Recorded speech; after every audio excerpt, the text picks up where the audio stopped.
కూడా మంచి లాభం ఉంటుంది. ఎందుకంటే భూములు ఇలా వ్యవహారం అంతా చక్కదిద్దుతుంటది. రియల్ ఎస్టేట్ వ్యాపారం పెరిగితే రియల్ ఎస్టేట్ వాళ్ళకు లాభం ఉంటుంది.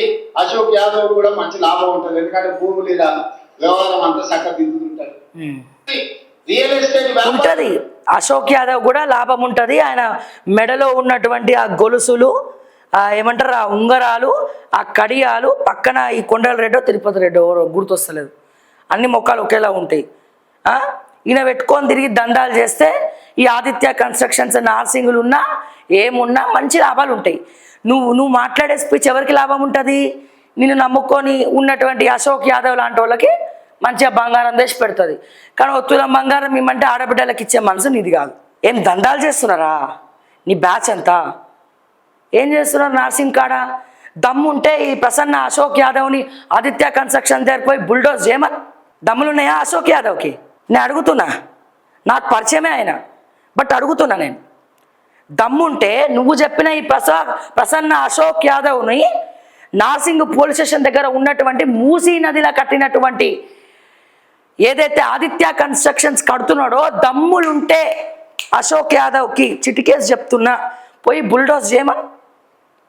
అట్లాగే నీ ఎమ్మెల్యే కానీ ఎమ్మెల్యే ఏ ఎండక గొడుగు పట్టే ఎమ్మెల్యే ప్రకాష్ గౌడ్ అనే ఎమ్మెల్యే నాలాని డైవర్ట్ చేసి నాలా మీద మాలు కట్టుకున్నాడు ఆయన.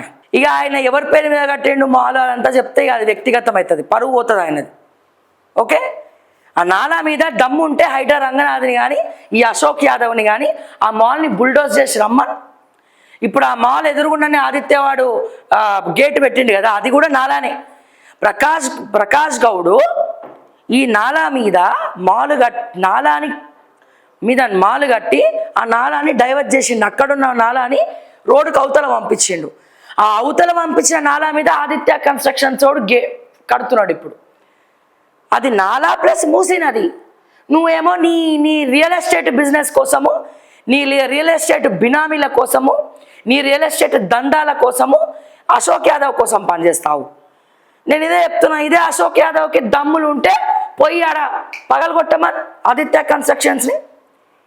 నిజంగా నార్సింగ్ ప్రజల మేలు కోరుకునేవాడే అశోక్ యాదవ్ అయితే, నార్సింగ్ పబ్లిక్ మేలు కోరుకునేవాడు అశోక్ యాదవ్ అయితే, ఇట నిజంగా దిల్లున్న మనసు అయితే, దిల్లున్నోడైతే, గుండెల జిల్లున్నోడైతే, చిల్లున్నోడు కాదు దిల్లున్నోడు అయితే నువ్వు చెప్పిన ఈ అశోక్ యాదవ్ని పోయి పగలగొట్టమని, ఆదిత్యవాడిని కన్స్ట్రక్షన్ పగలగొట్టమని.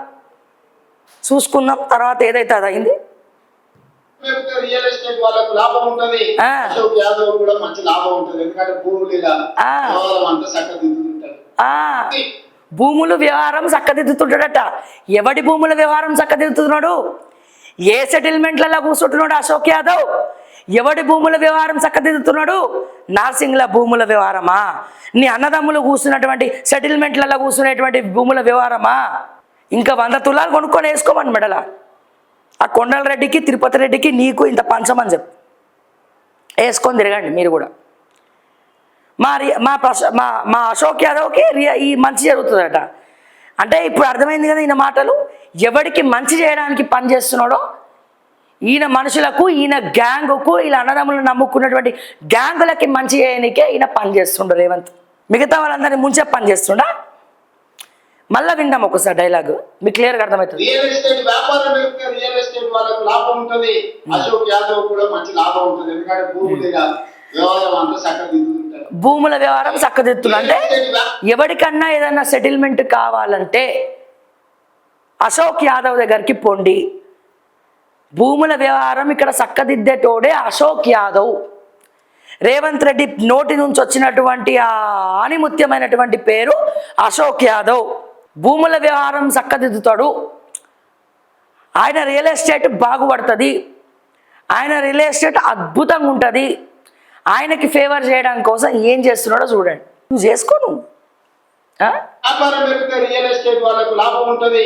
అశోక్ యాదవ్ కూడా మంచి లాభం ఉంటుంది. ఎందుకంటే భూములు అది సంగతి. అశోక్ యాదవ్కి లాభం ఉండడం కోసం చేస్తున్నాం. ఏందయ్యా బంగారం తగ్గిందా ఒంటి మీద? 100 తులాలు ఇంకా తెచ్చుకోపో, ఇంకొంచెం వేసుకో, నీకు కావాలి కదా. బంగారం రేటు పెరుగుతుంది అసలే, భూములలో పెట్టుకొని బంగారం కొనుక్కొని వేసుకో మెడల ఇంకా 100 తులాలు అని చెప్పి ఇండైరెక్ట్ హింట్ ఇస్తుండ్రు రేవంత్ అన్న. ఇది పరిస్థితి. నమస్కారం. ఇప్పుడు చెప్పండి ఎవరెవరి కోసం పనిచేస్తున్నారో. ఇక్కడ నేను రంగనాథ్ గారికి ఒక విషయం చెప్పాలనుకుంటున్నా, హైడ్రా రంగనాథ్ గారికి ఒక విషయం చెప్పాలనుకుంటున్నా. ఏంది ఆ విషయము? లోకల్లో ఉన్నటువంటి నీ హైడ్రా ఎస్ఐలు కానీ నీ హైడ్రా ఇన్స్పెక్టర్లు అమ్ముడు పోతున్నారు. ముఖ్యంగా నాకు అమీన్పూర్ నుంచి పట్టంచేరు నుంచి వచ్చే కంప్లైంట్స్ వర్ణనాతీతము. డైరెక్ట్గా సెటిల్ చేసుకోమని వాళ్ళకి మెసేజ్లు పెడుతున్నాడు, కాల్స్ చేస్తున్నాడు. అర్థమైందా? సో వాళ్ళ మీద యాక్షన్ తీసుకొని బెదిరించి వదలకపోతే ఈసారి ఆ సిఐ ఎవరో పేరుతో సహా వీడియో చేయాల్సి వస్తుంది. వాళ్ళ మీద రెడ్ హ్యాండెడ్గా ఏసీబీ కూడా ఇవ్వాల్సి వస్తుంది. మళ్ళీ చెప్తున్నా, దయచేసి మీ మీద గౌరవంతో మీరు అదుపులో పెట్టుకుంటారని చెప్తున్నా. నేను అమాయకుల మీద కేసులు పెట్టి ఉన్నోడి దగ్గర పైసలు తీసుకొని సిగ్గు ఎగ్గు లేకుండా దోచుకునేటోడు ఉన్నాడు, వాడు ఒకడు. కంట్రోల్లో పెట్టుకోండి, జర కంట్రోల్లో పెడితే బాగుంటుంది. అమాయకపు ప్రజల జోలికి వచ్చి వాళ్ళతో ఆడుకుంటాము అంటే మంచిగా ఉంటుంది. అట్లే కాటా శ్రీనివాస్ గౌడ్కి చెప్తున్నా, నీ ముఖ్యమైనటువంటి అనుచరుడు ఎక్కడెక్కడైతే బఫర్ జోన్లు ఎఫ్టీఎల్ ఉంటాయో ఆయనకి ఏం పని అండి? వేరే వాళ్ళని డబ్బులు అడిగి బ్లాక్మెయిల్ చేస్తున్నాడు. ఈసారి విత్ ప్రూఫ్స్ స్టోరీ వేయకుండా చూసుకో, అదుపులో పెట్టుకో నీ కార్యకర్తని, నీ అనుచరుణ్ణి. ఎక్కడికి వెళ్ళి తెస్తాడు? 3 లక్షలు 4 లక్షలు ఇమ్మంటే 5 బాధితులు ఉన్నారు నా దగ్గర, 5 బాధితులు. నువ్వు అతన్ని కంట్రోల్లో పెట్టుకుంటావో లేకపోతే విచ్చలవిడిగా ఇంకా ఇతను ఏం చేస్తాడంటే లోకల్లో ఉన్నటువంటి ఆ పర్సను లోకల్ హైడ్రా సిఐని గ్రిప్లో పెట్టుకొని ఇద్దరు కలిసి అక్కడ హైడ్రా పేరుతో ఇది అక్కడ ఉంది, ఇది ఎఫ్టీఎల్లో ఉంది, ఇది బఫర్ జోన్లో ఉంది నీ ప్లాట్ అని చెప్పి పైసలు లేకపోతే కూల్ చేస్తాం, పైసలు లేకపోతే బుల్డోజ్ చేస్తాం, పైసలు లేకపోతే కేసుని వేస్తాం. దానికి తగ్గట్టు ఆ నరేష్ ఒకడు, ఆ సిఐ ఇవన్నీ చేస్తూ ఉన్నారు. నేను మళ్ళా చెప్తా ఉన్నా, లాస్ట్ అండ్ ఫైనల్ చెప్తా ఉన్నా, విత్ ప్రూఫ్స్ స్టోరీ చేయకుండా చూసుకోండి, మా కంప్లైంట్స్ రాకుండా చూసుకోండి. మళ్ళొక్కసారి చెప్తా ఉన్నా, దయచేసి